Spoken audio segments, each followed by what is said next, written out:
for life. This is the hard reality. Lying in the hospital bed, hooked onto a ventilator, surrounded by unknown faces, these words echoed around the room and deep into my soul. I was scared. I was confused. I couldn't talk. I couldn't breathe. My 17-year-old self had gone through a life-changing moment.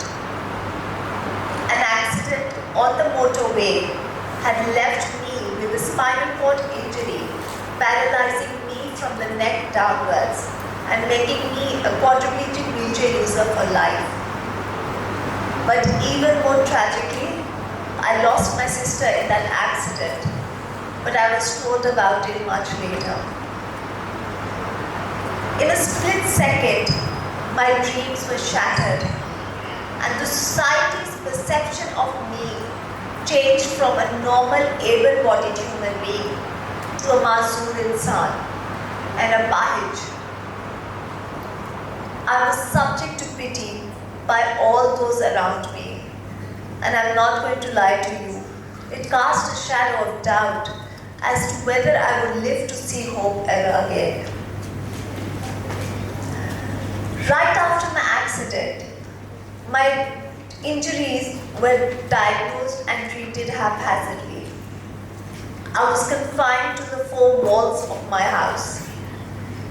Nobody knew how to talk to me, how to communicate with me, as the concept of disability was such a huge taboo in our society.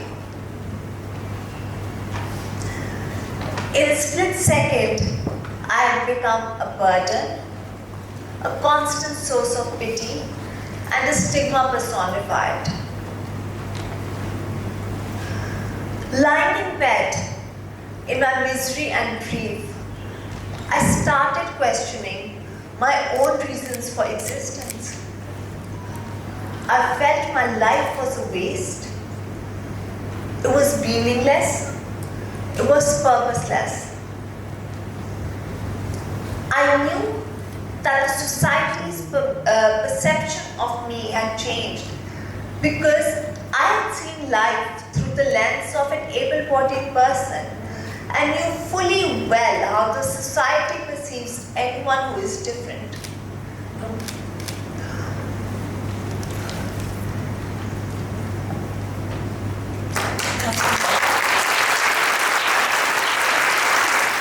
After my accident, for people, my recovery meant that I'd start walking again. And nothing short of that meant anything. I'm ashamed to say that I was the victim of the same thinking. I was not ready to accept myself as a disabled. I refused to accept this new reality.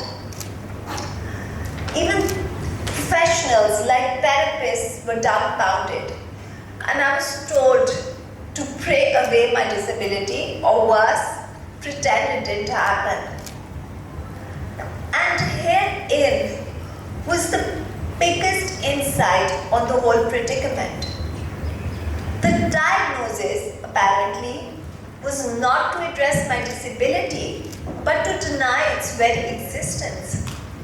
No one wanted to address the elephant in the room, and as far as the disability elephant was addressed, it was just to clip my wings and to limit my beliefs and my aspirations.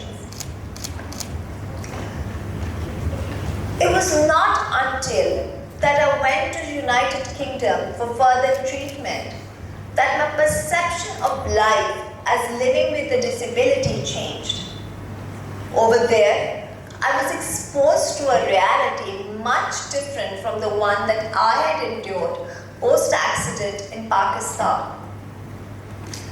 Over there, I saw people with disabilities living a life because they were equipped with the societal, infrastructural, and empathetic values which not only enabled them to live, but to thrive as meaningful citizens of the society.